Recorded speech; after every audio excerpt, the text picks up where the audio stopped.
మూడవ అధ్యాయము క్షేత్రజ్ఞ విభాగ యోగము మూడవ భాగము.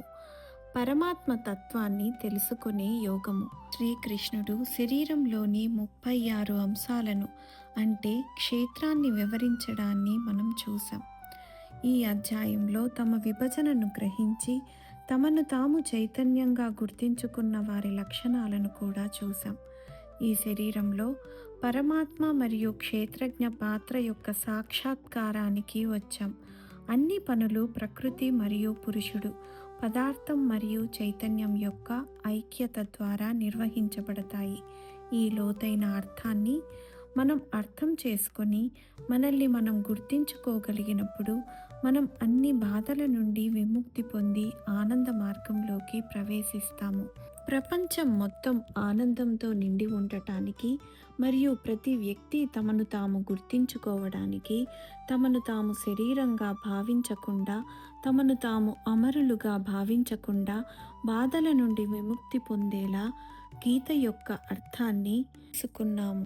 గీత యొక్క అంతిమ లక్ష్యం ఏమిటంటే మనం మానవులుగా జన్మించాము మరియు ఈ యోగి దైవిక అంశంతో ఏకం కావాలి.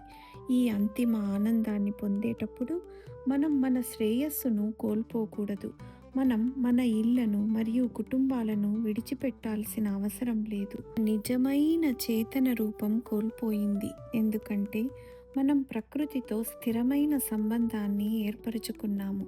మనల్ని మనం ప్రకృతిగా భావించి శరీరం కలిగించే అన్ని అవాంతరాలకు అలవాటు పడ్డాము. శారీరక సంబంధాలను మన స్వంతం, నా కుటుంబం, నా సమాజం, నా కులం, నా దేశం, నా బిరుదులు, నా విద్య సత్యంగా పరిగణించడం మొదలుపెట్టాము. మరియు దీని వలన మనలో చైతన్యం తగ్గింది. యుద్ధ భూమిలో అర్జునుడు తన రథసారథి, గొప్ప యోగేశ్వరుడు తన రథ గుర్రాల పగ్గాలను పట్టి ఉన్న శ్రీకృష్ణుడికి దగ్గరగా ఉన్నట్లే అర్జునుడు అతని ముందు నిలబడి తన కుటుంబ సభ్యులతో పోరాడుతున్నాడు. అర్జునుడు శరీరం యొక్క గుర్తింపును మాత్రమే గుర్తించాడు.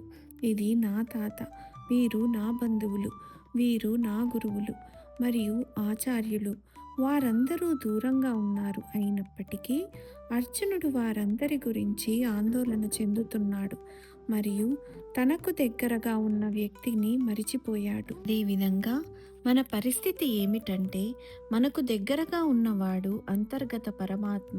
అతను మన నిజమైన స్వభావం, లేదా మనం అతని ప్రతిబింబం, లేదా మనం అతని భాగం.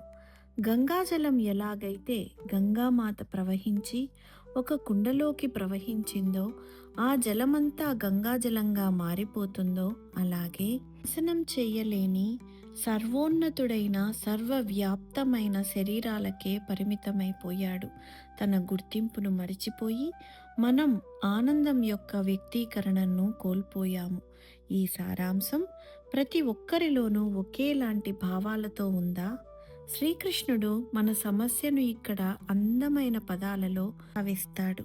మనందరిలో మనలో ఒకేలాంటి దైవిక సారాంశం ఉందా అని మనం ఆశ్చర్యపోతున్నాం. మరి మనమందరం ఎందుకు భిన్నంగా ప్రవర్తిస్తాము? మన విభిన్న ప్రవర్తనలు ప్రకృతి యొక్క విభిన్న లక్షణాల వల్లనే. 14వ అధ్యాయంలో మనం చూసిన సత్వ, రజస్వ మరియు తమో లక్షణాలు వివిధ స్థాయిలలో కలిసిపోయి మన విభిన్న స్వభావాలకు దారితీస్తాయి.